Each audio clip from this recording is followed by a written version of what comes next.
Hey there folks, today we are reviewing thesis statements. A lot of this should be familiar either from this year or years past. So, what is a thesis statement? Thesis statement is a short one-sentence statement, hence the name, thesis statement, that summarizes the major claim of an essay. So a claim is whatever you are arguing for. We've talked a couple times, most essays that you're going to write, whether they are described as a persuasive essay or not, they're going to be some type of argument. You are making a claim. That is what you are arguing for. Now, a thesis statement is typically going to be found at the beginning of an essay, usually at the very end of the introduction, typically the last sentence of the introduction. So, thesis statements serve a couple purposes. One, they provide an author with direction to write his or her paper. And two, they provide the reader with an idea of what the paper is going to be about. Think about it kind of like a trailer for your essay. When you see a trailer for a movie or a TV show or something, it gives you an idea of what it's going to be about, but it doesn't show you everything. Now, because of this, because of the fact that it guides both the reader and the writer, it is the single most important sentence in your paper. So we have to make sure that we get it right.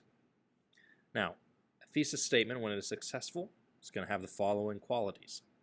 It's going to be one sentence. It is a statement, not a question. Again, hence the phrase thesis statement. It identifies the subject of the paper, and it takes a stand rather than simply announcing the subject. So it is going to identify the subject, but then is going to say something about that subject. Now, when we want to write a good, strong thesis statement, there's a couple things that we need to keep in mind. It should not be too broad, too narrow, or too vague. So here's some examples of thesis statements that don't really meet that criteria. 1. Eating disorders are a societal issue. Well, this one is too broad. Societal issues is too big of an idea that we could ever possibly summarize in a single essay. And also eating disorders, that's also a pretty broad idea. There's a lot of different eating disorders. Now, one could write about multiple eating disorders, sure, but we want our paper to be focused. So this immediately tells us that this essay is probably not going to be very focused, and that's not good. So that would be too broad. Second one, some teachers favor high school athletes and provide them with extra credit opportunities that are not available to all students just so they can play in the upcoming game. Okay, so now we've kind of gone the opposite. This is way too narrow. This is like hyper-specific, like you probably have a grudge about something specific. It's so specific that how do we actually begin proving something like this? We really can't. So this would be too narrow. It's too specific. And one that's too vague. College athletes should be paid for many reasons. So the beginning's okay. College athletes should be paid. That's a good subject. But the reasons, for many reasons, that means nothing. Right? That doesn't mean anything at all. For many reasons is as vague as it gets. So we want to avoid being too broad, too narrow, or too vague. So how do we build a thesis statement? We have a few components. First, our position on the topic and subject. But we want to avoid using first-person point of view. So whatever the subject is, what is our position on it? What do we believe, right? That is our argument. Second, support for that position. Think about your support like a chair. You want a chair with enough legs to stand on its own. So a good thesis statement is going to have more than one piece of support for whatever your claim is, right? You're going to have, 3 or 4 is probably going to make for a good, strong thesis statement. And your thesis statement must be arguable. That is super, super important. So like the sky is blue, it's not an arguable point, therefore it cannot be a thesis statement. Like I said, you are writing an essay that is going to persuade your reader about something. Therefore, you can't be writing about something that everybody already knows and believes to be true. All right, let's take a look at a couple examples. I think that the flying monkeys in The Wizard of Oz might represent Dorothy's subconscious awareness that even the most innocent creatures can possibly have a dark side. What do we think of this one? Is there anything that stands out that we should probably avoid, thinking about some of the rules we just went over? Well, we mentioned that we want to avoid first-person point of view. So we would probably want to slash out the I think that part. For one, it's redundant. You making your claim of what the flying monkeys represent in The Wizard of Oz That's already clearly your thought. You don't need to tell us that it is your thought. So instead we could just say, the flying monkeys in the Wizard of Oz might represent da da da da da.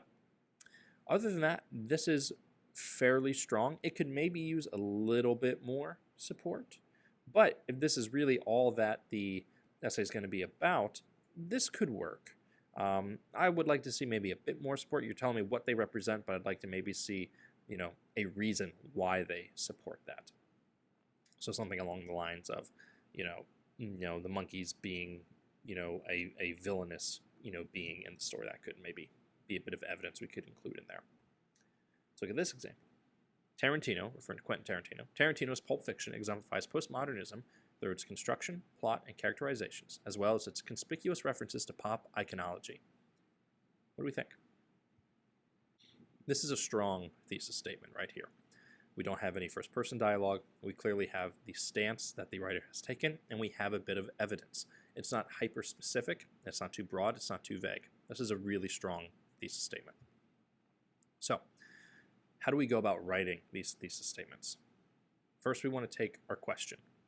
Let's say, for example, what is the theme of Avengers Endgame? That's the question we're answering in our essay. Then we want to answer our question. So I might say that one of the major themes of Avengers Endgame is people don't always value the time that they have.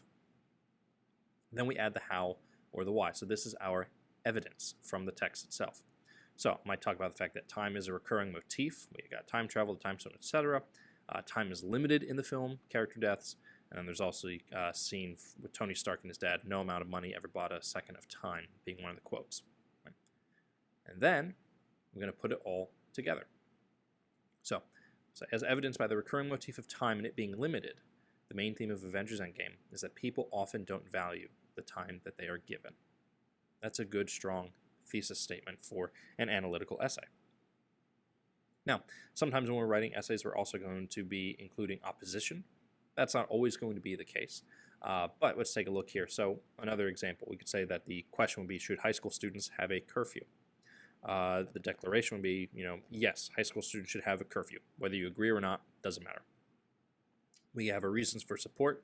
They're less likely to get in trouble if they're home. They need rest for school. And being behind the wheel of the vehicle during super early hours increases their chances of accidents. Then maybe we would have a reason for opposition, right? This is especially important in a research paper. I would say police officers have more important things to worry about than whether or not a high school student is out after curfew. Then I can combine all of that, including the opposition, into my thesis statement. Even though police officers have more important things to worry about, high school students should have an enforced curfew because students need their rest for school and are less likely to get in trouble or have accidents if the curfew is enforced. Good, strong thesis statement. All right, it's your turn. So there's an assignment in Schoology called Thesis Statements Practice that I want you to go ahead and work on, and then beneath that you'll see that there's some other work as well. As always, if you have any questions, reach out, but otherwise, I'll see you later.